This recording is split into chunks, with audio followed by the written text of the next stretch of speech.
પંચમહાલ અને વડોદરાના ખેડૂતો સાથે છેતરપિંડી આચરવામાં આવે છે। હાલ મહત્વના સમાચાર સામે આવ્યા છે, જ્યાં ખેડૂતો સાથે છેતરપિંડી આચરવામાં આવે છે।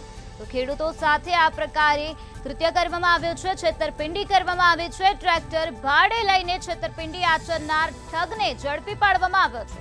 પોલીસે 82 લાખના 17 ટ્રેક્ટર અને ઇકો કાર હાલ કબજે કરી છે અને વધુ તપાસ હાથ ધરી છે। ત્યારે તપાસમાં હજુ પણ વધુ વાહનો મળવાની આશા વ્યક્ત કરવામાં આવી છે।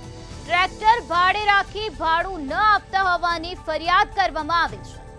તો પંચમહાલ અને વડોદરાના ખેડૂતો સાથે છેતરપિંડી થઈ છે। ટ્રેક્ટર માલિકે છેતરપિંડી અંગે ગુનો નોંધાવ્યો છે। ટ્રેક્ટર ભાડે લઈને છેતરપિંડી આચરનાર ઠગને અત્યારે ઝડપી પાડવામાં આવ્યો છે। તો આ ઠગની અટકાયત કરવામાં આવી છે। પોલીસે 82 લાખના 17 ટ્રક અને આ સાથે જ ઇકો કાર કબજે કરી છે અને આ સમગ્ર મામલામાં પોલીસ દ્વારા વધુ તપાસ હાથ ધરવામાં આવી રહી છે।